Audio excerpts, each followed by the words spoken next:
Imagina acordar um dia e perceber que o ser mais poderoso do universo está irritado com você.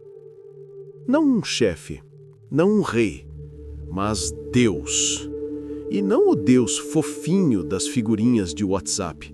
Estou falando do Deus do Antigo Testamento, ciumento, impaciente e com uma criatividade assustadora para punir quem ousava desobedecer.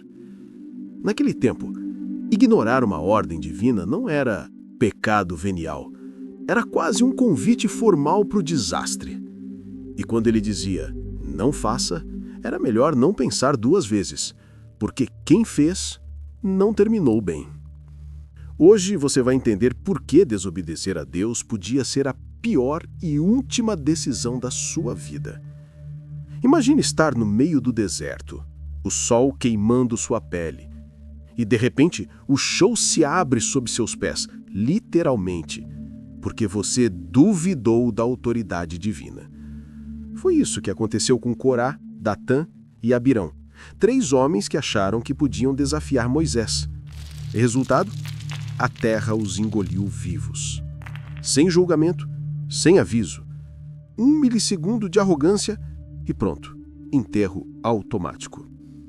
E antes que você ache que isso foi um caso isolado, spoiler, não foi. O Antigo Testamento é praticamente uma enciclopédia de ideias de punições criativas de Deus. Cada desobediência vinha com uma resposta sobre medida, quase como se o Criador tivesse um gosto específico por ironia cósmica. Pense em Ló e sua esposa. A ordem era simples, não olhe para trás. Mas ela olhou. Só um segundo. E num piscar de olhos, virou uma estátua de sal. Literalmente, uma lembrança congelada de que curiosidade e fé raramente se misturam bem. Agora você talvez esteja pensando, ok, mas e se a desobediência fosse pequena, tipo uma mentirinha branca? Pergunte a Ananias e Safira, casal do Novo Testamento que tentou enganar os apóstolos sobre uma doação. Eles mentiram por um troco. Caíram mortos no chão, um depois do outro, instantaneamente. Sem raio, sem trovão, só colapso divino. Deus parecia ter uma regra. Quanto mais perto você estivesse dele, mais perigoso era decepcioná-lo. Os profetas sabiam disso. Os sacerdotes também. E ainda assim, volta e meia, alguém testava os limites. Um exemplo quase cômico, se não fosse tão trágico, foi o de Uza.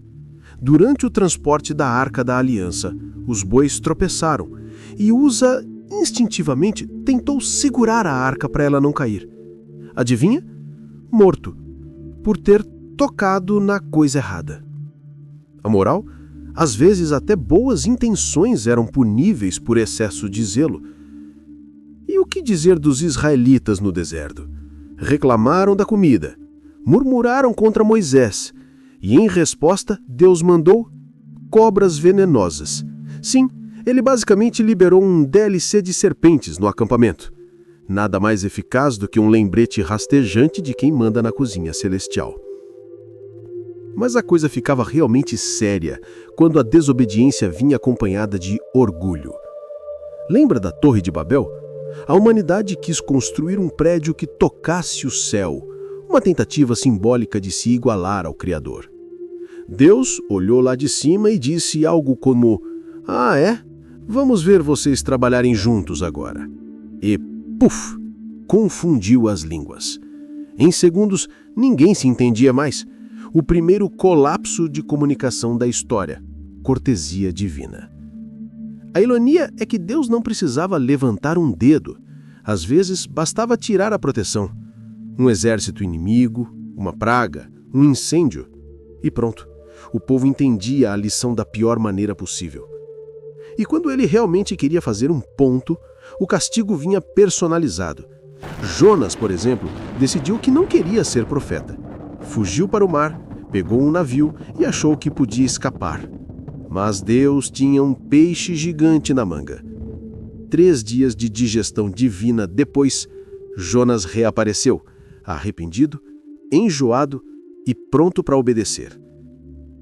A punição divina não era só física, era psicológica. Deus sabia onde doía mais. Com o faraó do Egito, ele escolheu o orgulho.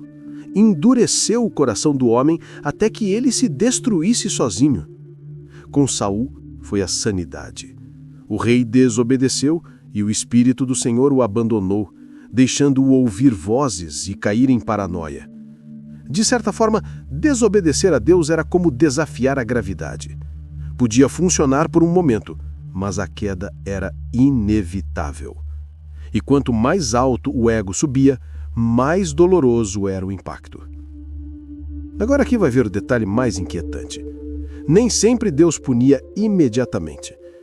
Às vezes, ele esperava. Deixava o culpado prosperar por um tempo, sorrir, construir impérios e só então puxava o tapete. A demora era parte da lição. O suspense, parte da punição.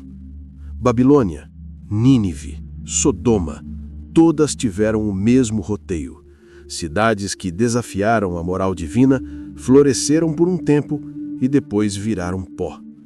Às vezes por fogo, às vezes por guerra, mas sempre com o mesmo toque: o silêncio de Deus antes do colapso. E quando você pensa que isso é só história antiga, vale lembrar que o padrão continua. Não em raios ou pragas, mas em formas mais sutis. Hoje, o castigo pode vir como culpa, vazio, perda, ou aquela sensação de que algo, alguém, está te observando. Não se vê fogo descendo do céu, mas o desconforto ainda queima por dentro. Desobedecer, afinal, não é só quebrar uma regra. É um ato de orgulho. A ideia de que você sabe mais do que o próprio Criador. E, historicamente falando, isso nunca termina bem. Talvez a pergunta não seja por que Deus punia, mas por que o ser humano insistia em testar os limites. Porque parece que há algo em nós que precisa encostar no fogo para acreditar que ele queima. E no fim, o castigo divino é só o reflexo do próprio erro humano, multiplicado por infinito.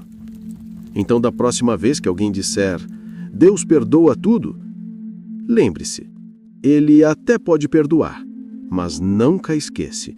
E cada desobediência deixa uma cicatriz no tecido da história.